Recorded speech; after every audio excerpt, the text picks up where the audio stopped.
काश तेरे पिता जीवित होते तो आज मुझे ये दिन न देखना पड़ता। पता नहीं मेरी बेटी के भाग्य कैसे चमकेगा और उसकी शादी किसी अच्छे घर में कैसे होगी। माँ, आप इतनी चिंता क्यों करती हैं? जहाँ मेरी शादी होनी होगी वहीं हो जाएगी। पिताजी नहीं है तो क्या हुआ, आप तो हैं ना मेरे पास। आप मेरे लिए कितना कुछ कर रही हैं। हाँ बेटी, मैं कोशिश तो कर रही हूँ और मैंने पंडित जी से भी कहा था, वे बस कुछ ही देर में आते होंगे क्योंकि उन्होंने आज यहाँ आने का वादा किया था। वो बातें कर ही रहे थे कि वहाँ पंडित जी का आगमन हो जाता है। अरे पंडित जी, आइए आइए, हम बस आप ही की बात कर रहे थे। रेखा, मैं तुम्हारे लिए खुश खबरी लेकर आया हूँ भाई। मैं तुम्हारी बेटी के लिए एक बहुत अच्छा रिश्ता लाया हूँ। लड़के वाले पड़ोस के गांव के ही रहने वाले हैं और बहुत अच्छे लोग हैं। उनके पास बड़ा घर है, पैसा है और बहुत जमीन जायदाद भी है। तुम्हारी बेटी वहाँ राज करेगी, राज। क्या सच में आप मेरी बेटी के लिए इतना अच्छा रिश्ता लेकर आए हैं? अरे हाँ बिल्कुल। तुम परेशान थी और वैसे भी यह बच्ची बिना पिता की है। मैं इसकी मदद नहीं करूँगा तो कौन करेगा। इसीलिए मैं तो कहता हूँ कि तुम इसी सप्ताह अपनी बेटी का विवाह कर दो और उन लोगों को दहेज में कुछ चाहिए भी नहीं। पंडित जी की बात सुनकर रेखा मन ही मन सोचने लगती है, पंडित जी कह रहे हैं तो रिश्ता अच्छा ही होगा। वैसे भी मेरी इकलौती बेटी है और इसके पिता के गुजर जाने के बाद हमारा गुजारा बड़ी मुश्किल से होता है। मैं तो शादी में इसे कुछ दे भी नहीं पाती। ये अच्छा मौका है। अरे रेखा, किस सोच में डूब गई? मैं कह रहा हूँ ना, मैं तुम्हारी बेटी की गारंटी लेता हूँ। वह बहुत खुश रहेगी। तुम बस विवाह की तैयारी करो। नहीं नहीं पंडित जी, मैं कुछ और नहीं, बस यही सोच रही थी कि मुझे ये रिश्ता मंजूर है। मैं अगले सप्ताह अपनी बेटी के विवाह करने के लिए तैयार हूँ। फिर अगले हफ्ते वर्षा का विवाह मोहन से संपन्न हो जाता है और वर्षा विदा होकर अपनी ससुराल आती है, जहाँ उसका भरा पूरा ससुराल होता है।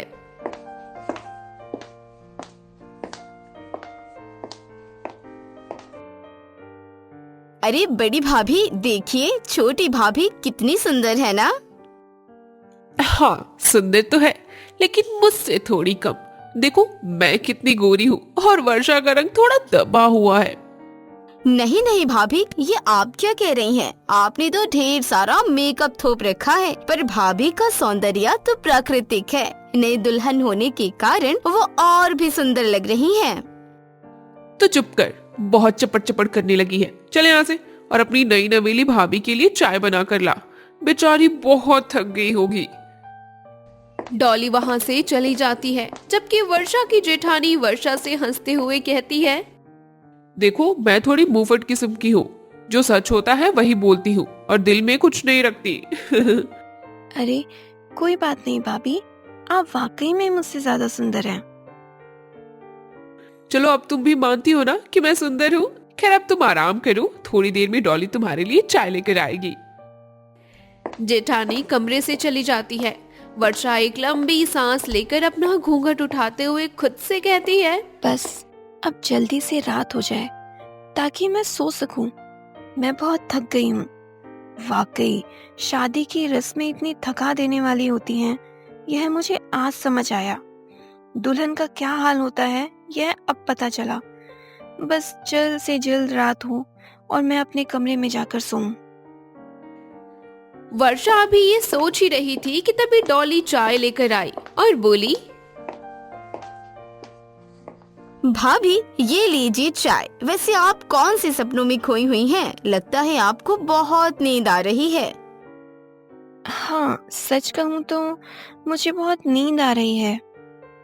अच्छा, लेकिन अभी आपको सोना नहीं है। जब रात हो जाएगी तब आराम से सोइएगा, तब आपको कोई परेशान नहीं करेगा। डॉली वहाँ से चली जाती है और वर्षा किसी तरह बैठे बैठे अपना दिन गुजारती है। हे भगवान, मेरी तो बैठे बैठे कमर दर्द करने लगी। पता नहीं रात कब होगी और मैं कब चैन से अपने कमरे में जाकर सोऊंगी। परेशानी में सोचते सोचते आखिर रात हो गई। तभी उसकी सास वहां आई। अरे डॉली, दीपाली, कहाँ हो तुम दोनों? नई बहू को लेकर जाओ, अब उसके आराम करने का समय हो गया है। हाँ माँ, बस हम अभी भाभी को लेकर जाते हैं। चलिए छोटी भाभी। वर्षा उनके साथ चलने लगती है, लेकिन जब वे घर से बाहर निकलने लगते हैं तो वर्षा ठिठक जाती है। अरे डॉली भाभी, तुम मुझे घर के बाहर क्यों ले जा रही हो? कमरा तो अंदर की तरफ है ना? नहीं भाभी, असल में कमरा इस तरफ है। आइए मैं आपको लेकर चलती हूँ। ये कहते हुए वर्षा को सब्जियों के खेत में ले जाते हैं। डॉली भाभी, आप दोनों मुझे इस खेत में क्यों लेकर आई हैं? भला यहाँ क्या है? अब तो रात भी हो गई है और मुझे नींद आ रही है। आप मुझे अपने सब्जियों के खेत में क्यों घुमा रही हैं? अंधेरे में यहाँ कुछ नजर नहीं आएगा। ओह मेरी भोली देवरानी, मैं तुम्हें यहाँ घुमाने नहीं लाई हूँ, बल्कि ये आराम करने के लिए लाई हूँ। हम लोग यहीं रहते हैं, यहीं सोते हैं और यहीं खाते पीते हैं। क्या? यह आप क्या कह रही हैं? सब्जियों के खेत में चारपाई लगाकर सोती हैं? हाँ हाँ, और क्या, यही तो हमारा घर है और यहाँ हमारा सब कुछ है। क्या? अगर आप लोग यहाँ रहती हैं, तो फिर वह आलीशान घर किसका था? अरे बहन, क्या बताऊं, वो घर हमारा नहीं बल्कि सेठ जी का है। वो तो हमने बस कुछ घंटों के लिए तुम्हारे स्वागत के लिए किराए पर लिया था। असल में तो हम यहाँ रहते हैं। ये सुनकर वर्षा दंग रह जाती है और अपने मन में सोचती है, इसका मतलब पंडित जी, इन लोगों ने जो भी बताया वह सब झूठ था। इनके पास तो कुछ भी नहीं है। वर्षा अभी ये सोच ही रही थी कि तभी उसका पति मोहन वहां आता है। वर्षा, तुम क्या सोच रही हो? मैं ये सोच रही हूँ कि आप सबने तो पंडित जी से कहा था कि आपके पास घर है, गाड़ी है, पैसा है और आप बड़े जमींदार हैं, लेकिन यहाँ तो आप लोग सब्जियों के खेत में सोते हैं। हाँ वर्षा, मैं बहुत गरीब हूँ। हमने पंडित जी से झूठ बोला क्योंकि मेरी गरीबी के कारण मेरा विवाह नहीं हो पा रहा था। इसीलिए हमने वो घर किराए पर लिया और पंडित जी को बताया कि वो घर और खेत हमारे हैं ताकि मेरी शादी हो सके। इसका मतलब सबने मुझसे झूठ बोला? देखो वर्षा, मैं मानता हूँ कि मैंने झूठ बोला, लेकिन तुम भी तो किसी बहुत अमीर घर से नहीं आई हो। तुम भी तो एक छोटे से घर में रहती थी। बस फर्क इतना है कि मेरे पास पक्का घर नहीं है, लेकिन ये सब्जियों का खेत मेरा है। यकीन करो, ये पूरा खेत मेरा ही है। अगर यह खेत आपका है तो आपने इस पर घर क्यों नहीं बनवाया? हम सब रहेंगे कहाँ? अरे इसमें कोई मसला नहीं है, यहाँ बहुत आराम मिलता है। ठंडी ठंडी हवा आती है और नींद भी बहुत अच्छी आती है। तुम कोशिश तो करो। तुम्हें अभी आदत नहीं है ना, इसीलिए तुम घबरा रही हो, लेकिन बाद में सब ठीक हो जाएगा। इतना कहकर सब सो जाते हैं। वर्षा उन सबके बीच चारपाई पर लेटी हुई मन ही मन सोचती है, हे भगवान, ये कैसे लोग हैं? सब्जियों के खेत में सो रहे हैं, वो भी चारपाई लगाकर। मुझे तो बिल्कुल भी नींद नहीं आ रही है। मैं भले ही गरीब थी, लेकिन अपने घर में कम से कम 4 दीवारी के कमरे में तो सोती थी, और यहाँ तो सब के सब एक साथ खुले में सो रहे हैं। वर्षा अभी परेशानी में बड़बड़ा रही थी कि तभी मोहन नींद में बोलता है, अरे वर्षा, अब सो जाओ। सुबह मुझे खेतों में काम करना है।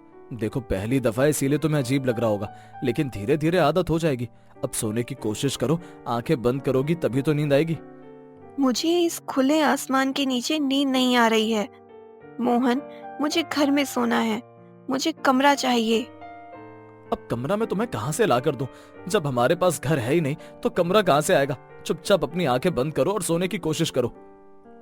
मोहन ये कहकर सो जाता है। तभी अचानक उसकी जेठानी की आंख खुलती है और वो कहती है, अरे देवरानी जी, आप सो भी जाइए। क्या रात भर तारे गिनने का इरादा है क्या?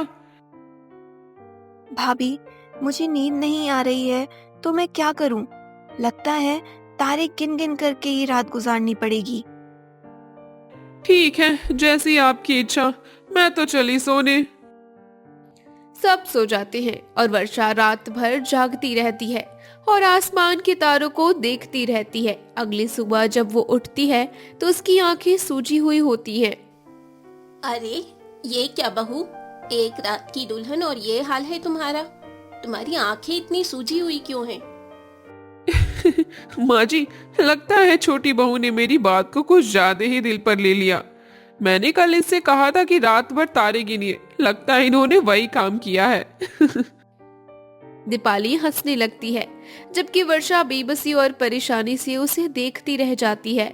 मैं और क्या करती? जब चारपाई पर नींद ही नहीं आएगी तो तारे ही गिनूंगी ना। मुझे सच में यहाँ बिल्कुल नींद नहीं आ रही थी। अरे बेटी, 1-2 दिन में आदत हो जाएगी। शुरू में थोड़ी दिक्कत होती है, पर फिर सब ठीक हो जाएगा। नहीं माँ जी, मुझे इसकी आदत कभी नहीं होगी। मैं गरीब जरूर थी, पर इतनी भी नहीं कि कभी घर छोड़कर खेतों में सोना पड़े। मैंने कभी ऐसा जीवन नहीं जिया। मैं यहाँ नहीं रह सकती। वर्षा गुस्से में अपनी बात कह ही रही थी कि तभी वहां मोहन आ गया। तुम ये क्या कह रही हो वर्षा? माना कि मैंने झूठ बोला, पर अब तुम घर छोड़कर जाने की बात कर रही हो? हाँ, क्योंकि मैं यहाँ नहीं रह पाऊंगी। या तो मुझे किसी पक्के घर में रखो, वरना मुझे वापस जाने दो। एक बार कोशिश तो करो, हो सकता है तुम्हारा दिल लग जाए। देखो वर्षा, अगर हम मिलकर मेहनत करेंगे तो मैं वादा करता हूँ कि तुम्हारे लिए एक पक्का घर बनवा दूंगा। मोहन की बात सुनकर वर्षा कुछ सोचती है और कहती है, अब हम सीधे मालती के गांव जा रहे हैं पिताजी। आपको अब कोई ऐतराज तो नहीं है ना? देख लिया ना आपकी बहन के घर, हमारी क्या इज्जत है। अरे नहीं बेटा, अब मैं कुछ नहीं कहूँगा। जो हुआ वो बहुत बुरा हुआ। मुझे अंदाजा नहीं था कि माधुरी इतनी बदल गई है। मुझे भी बहुत बुरा लग रहा है। ईशा ने वीर पर हाथ उठाकर बहुत गलत किया। मालती बहू, हमें माफ कर दो बेटा। माँ जी, आप माफी क्यों मांग रही हैं? बहू, हमने तुम्हारे मायके को हमेशा गरीब समझा, पर आज हमें समझ आ गया कि अमीर रिश्तेदारों का कोई फायदा नहीं है। अरुण मालती के गांव की टिकट लेकर अपने परिवार के साथ ट्रेन में बैठ जाता है। एक दिन के सफर के बाद सभी मालती के मायके पहुंचते हैं। अरे मेरी बिटिया आ गई। ममता, ओ ममता, अरे जल्दी बाहर आ। अरे देख तो कौन आया है। ममता आरती की थाली लेकर दौड़ती हुई आती है। मेरी आंखें तरस गई थी तुम सबको देखने के लिए। दामाद जी, समधी जी, समधन जी, आप सबका हमारे इस गरीब खाने में स्वागत है। ममता सबकी आरती उतारती है। पूरा परिवार घर के अंदर आता है। तभी अचानक बिजली चली जाती है। अरे रे रे रे, ये गांव की बिजली भी ना अभी जानी थी। ए जी, हाथ पंखा से हवा कीजिए ना, वरना सबको गर्मी लगने लगेगी। हाँ, आप लोग बैठिए, मैं हाथ वाले पंखे से आपको हवा करता हूँ। ममता, तू जल्दी से इनके लिए ठंडा पानी और नाश्ता लेकर आ। पिताजी, रहने दीजिए ना, आप क्यों पंखा कर रहे हैं? हम सब ठीक हैं। हाँ ससुर जी, आप बैठिए, आप थक जाएंगे। दामाद जी, आप सालों बाद हमारे घर आए, आपको हम लोग कैसे कोई तकलीफ दे सकते हैं? आप बैठिए, मुझे सेवा करने दीजिए। हरिलाल हाथ पंखे से हवा करने लगता है। थोड़ी देर में बिजली वापस आ जाती है। तभी ममता रसोई से ताजे कटे हुए तरबूज, आम का शरबत और नाश्ता लेकर आती है। ये ताजा फल हमारे गांव के बगीचे के हैं और ये पकौड़े खाइए, शुद्ध सरसों के तेल में बने हैं। बच्चों, तुम लोग भी खाओ पियो आराम से। वाह नानी, ये शरबत तो बहुत टेस्टी है। मुंबई में तो हमें सिर्फ कड़वा जूस मिलता था। और ये पकोड़े, ये तो मम्मी के हाथ जैसे यम्मी है। सभी नाश्ता करते हैं। नाश्ते के बाद ममता सबको एक कमरे में ले जाती है। देखिए, हमारे पास तो एक ही बड़ा कमरा है। हमने इसमें साफ गद्दे और चादरें बिछा दी हैं। आप सब यहाँ आराम कर लीजिए। मालती, तू भी आराम कर ले, तब तक रात के खाने की तैयारी करती हूँ मैं। चिंकी और वीर तुरंत बिस्तर पर लेट जाते हैं। मम्मी, नाना नानी हमें कितना प्यार करते हैं ना, इन्होंने हमें डांटा भी नहीं। और हमें पेट भरकर खाना भी खिलाया। मम्मी, हम हर साल यहाँ क्यों नहीं आते हैं? बच्चों, अब बहुत बातें हो गई, चलो तुम लोग सो जाओ अब। सभी सो जाते हैं और शाम को पूरा घर ममता के चूल्हे पर बने ताजे खाने से महक रहा होता है। ए जी, सभी को खाने पर बैठाइए, खाना बन गया है। हरिलाल सबको आंगन में बिछाए गए पीढ़ों पर बिठाता है। दामाद जी, आज मैंने दाल बाटी चूरमा और बैगन का भरता बनाया है, गांव का शुद्ध खाना है। उम्मीद है आपको पसंद आएगा। आप लोगों ने इतनी मेहनत क्यों की? साधारण रोटी सब्जी बनाते। समझी जी, हमारी बेटी और आप सब आए हैं तो उत्सव तो होना ही चाहिए। खाइए खाइए ना, पेट भर के खाइए।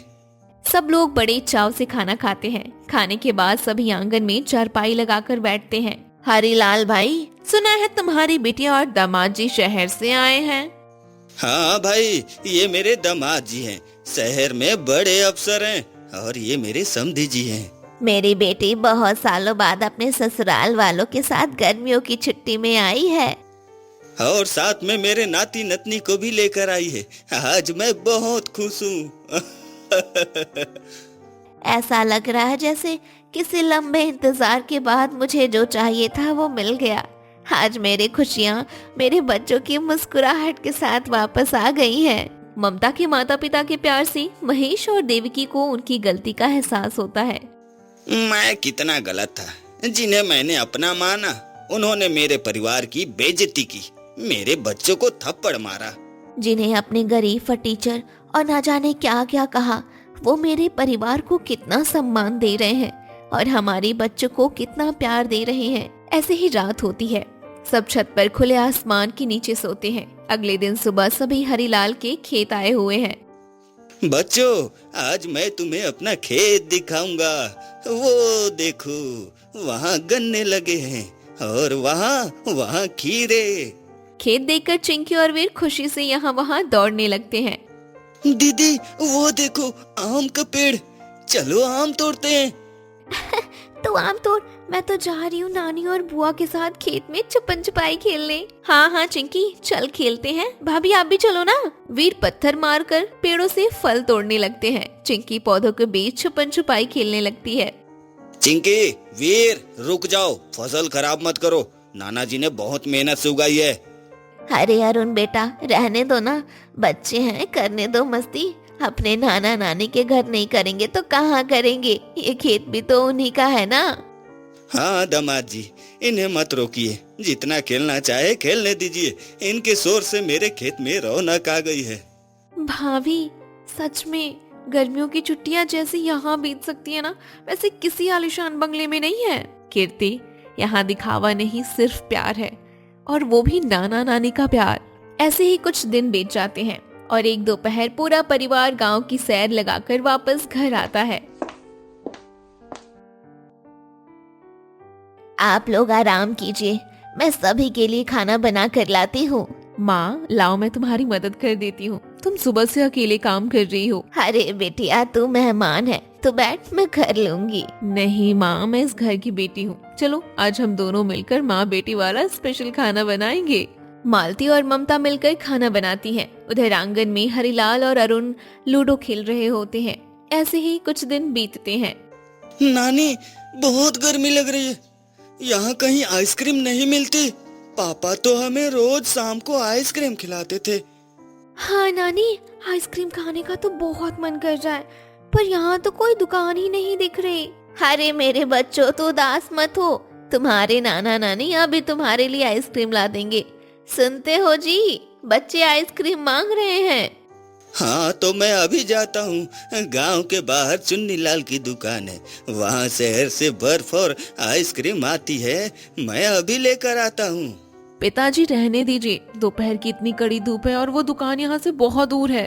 अरे बेटी, तू कैसी बात करती है? मेरे नाती नतनी ने कुछ मांगा है और मैं ना लाऊं, ऐसा भला कैसे हो सकता है? पापा जी, आप इस उम्र में इतनी दूर पैदल कैसे जाएंगे? रहने दीजिए, बच्चों को मालती समझा देगी। दामाद जी, मुझे कुछ नहीं होगा। मैं अभी अपनी साइकिल उठाता हूँ और चुन्नी लाल की दुकान पहुँचता हूँ। ए जी, एक पन्नी में ढेर सारी बर्फ रखकर उसमें आइसक्रीम लेकर आइएगा ताकि आइसक्रीम पिघले ना। ठीक है भाग्यवान। बच्चों, मेरा इंतजार करना। मैं यूं गया और यूं आया। बच्चों, ये देखो, मैं तुम सबके लिए कुल्फी लाया। समधी जी, समधन जी, आप लोगों के लिए भी लाया हूँ। ये लीजिए। भाई साहब, आप सच में इतनी दूर से ये सब लाए हैं? आपकी तो पूरी कमीज पसीने से भीग गई है। आप हम लोगों के लिए और इन बच्चों के लिए कितना कष्ट उठा रहे हैं। जी, ये कष्ट नहीं है, ये तो मेरा सौभाग्य है। मेरी बेटी का परिवार सालों बाद आया है। और अगर हम बच्चों की छोटी सी इच्छा पूरी ना कर सके तो हमारा नाना नानी होना बेकार है। लो बच्चों, तुम अपनी पसंदीदा आइसक्रीम खाओ। बच्चे खुशी खुशी आइसक्रीम खाने लगते हैं। हमें अपनी गलती का गहरा एहसास हो रहा है। हमने इस प्यार और सम्मान को गरीबी का नाम देकर ठुकराने की कोशिश की थी और आप लोग हर दिन हमारा दिल जीत रहे हैं। आज आपने मेरी आंखें खोल दी। हम शहर की चकाचौंध और अमेरी के पीछे इतने अंधे हो गए थे कि हम असली रिश्तों की कदर ही करना भूल गए थे। आपकी झोपड़ी में जो सुकून और मान सम्मान हमें मिला है, वह हमें करोड़ों के बंगले में भी नसीब नहीं हुआ। हमें माफ कर दीजिए। हमने हमेशा मालती को उसके मायके के लिए ताने दिए। अरे समधी जी, आप ये क्या कह रहे हैं? आप बड़े हैं, हमारे घर आए हैं, यही हमारे लिए सबसे बड़ी बात है। हमें आपसे कोई गिला शिकवा नहीं है। ऐसे ही गर्मी की छुट्टियां बीतती हैं। ममता ने मालती को घर का बना घी, अचार, पापड़ और खेतों के ताजे फल देती है। मालती बेटिया, अपना ख्याल रखना और बच्चों, अपने नानी को मत भूल जाना। जब तुम लोग आए थे तो घर कैसा रौनक से भर गया था। अब फिर से सन्नाटा छा जाएगा। नाना नानी, हम आपको कभी नहीं भूलेंगे। इस बार की छुट्टियां हमारी लाइफ की बेस्ट छुट्टियां थी। नाना नानी, अगली बार हम फिर आएंगे। आप हमारे लिए फिर से आइसक्रीम लाओगे ना?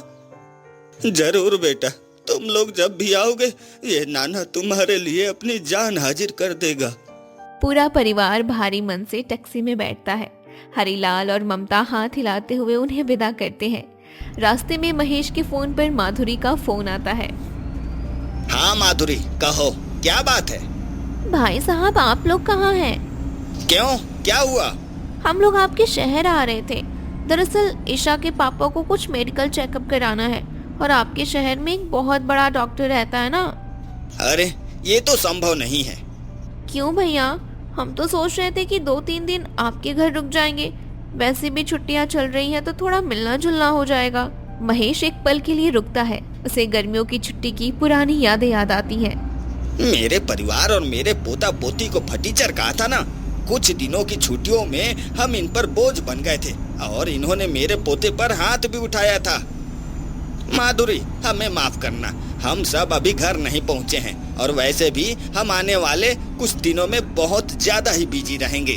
कोई बात नहीं भैया, हम तो सिर्फ घर में रहेंगे और हॉस्पिटल जाएंगे।